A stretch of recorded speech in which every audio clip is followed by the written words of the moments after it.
You mentioned a keyword here into this whole thing. By saving or by anything, you mentioned asset, right? That would be the logic, what it demands. You put your money into assets. That's how you get out of the rat race. That's at least the idea we got by the system. But then... Because you can, so just to clarify that, Yeah. you can earn income. Right.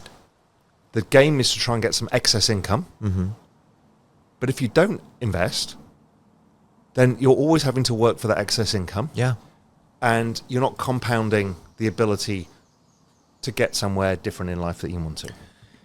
And one of those asset classes that's been the ultimate aspirational goal for most of people is real estate. My house, the peace of mind. You have no idea. I love to live in the comment section of stuff. And this is a fascinating one because 90% of people say, no, my mortgage is cheaper than rent. The peace of mind that I get by having my own place that is mine is priceless. Then my head is like, okay, technically it's not yours. You stop paying property tax. The government will take that property from you. There's property tax, there's maintenance costs, there's opportunity costs that you could have put on Bitcoin, let's say. You're missing those gains. So there's a lot of things that people are phantom things that they don't see. And they're missing on the boat. How can you elaborate on that? Because I remember when you went on Stephen Bartlett's podcast, you went bananas when you said your house is not an asset anymore. It's not an asset. Find me anybody who sold their house to take the money out. You don't. You live in it. You only would sell it under the worst duress, the worst situation. Like I was speaking to a friend of mine who fled Venezuela. They sold all their assets via sell prices. But otherwise, look at your parents. They still own their house. So what the fuck was that money for?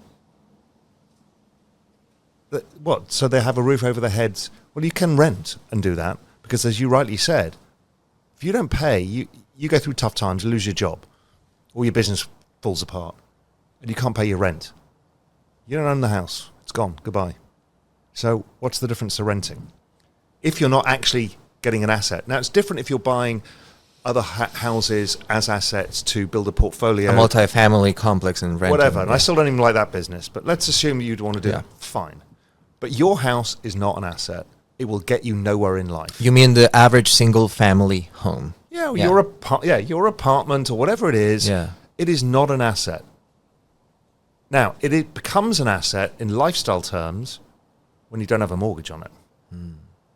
Because now it can't be taken away. Yes, the government can theoretically, but it comes much harder. Right. So therefore, that is the game, which is the lifestyle chips. That's lifestyle ratchet. That is not an investment. So the game should be, how do I make enough money that I can buy that apartment in cash? That is very different, because the apartment is not the asset. The lifestyle is the asset. Funny, here I see you have a point in common with Dave Ramsey. Pay cash for your property, for example. Yeah, but most people don't have the opportunity. But I'm giving you the opportunity. I'm telling you what it is. I'm telling you how to do it.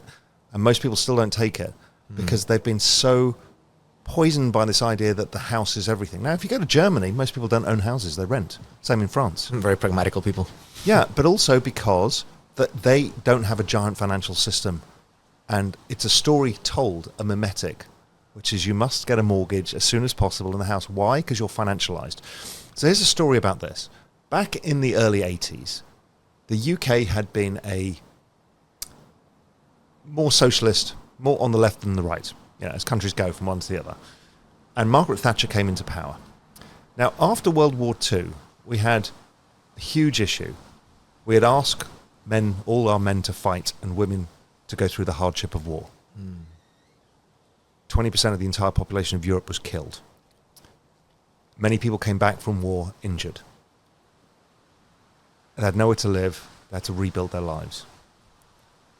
And we started the National Health Service. So did several European countries. That's why the Europeans have free healthcare and the US don't. It's because we owed it to all of these people who came back from war injured. There was no way they could afford it, so the government had to. Okay, so people don't really understand the impact of World War I and II. They were so big. The other thing is that there were houses had been destroyed, people had to rebuild lives. And there was this young boom of baby boomers. And people couldn't afford to buy the houses. So the government built houses. They were called council houses. And you can get them for free. Or very small rent. You just had to prove that you didn't have a larger income, etc. And much like healthcare, you had free housing. Revolutionary idea. What Margaret Thatcher did was realise those people, because they don't have a stake in the economic system, voted left. Give them the house and give them some debt, they vote right. So what she did was Populism. Yes, and what she actually did was gave a friend of mine, we had a council estate nearby me, and my closest, oldest friend grew up on the council estate. Their parents got to buy it for virtually nothing. Huge discount to its actual value. So it like your airdropped a house. Jesus. And you buy it for 20 grand and it's worth 120 grand. Right? So suddenly you buy the house. How do you buy the house? With a mortgage. Now you're financialized. These people went from creditors, because they used to have their savings, to debtors. And now you're in the financial system and you're in the banking system and you're the self-perpetuating thing. Buy a house, get more debt. Right. Fund the banking system. The banking system funds the government. It's all part of this kind of industrial finance complex. And the housing story is one of the stories told to you, much like the S&P 500 pension story is one of these stories told to you that don't actually solve the problems anymore. They used to many years ago. And that's why I urge people to think differently and opt out of that system. I'm not saying a house is a bad thing, but don't think a house is an asset, because you will never sell it. Gracias por ver este podcast. Si es que te gustó, dale like y suscríbete al canal, así sabes cuando suban nuevos episodios. Aquí te dejo otro podcast que seguramente te va a gustar, y si quieres irte de largo, un playlist con todos los episodios de Acción Podcast. Que estés bien, nos vemos la próxima. Chao, chao.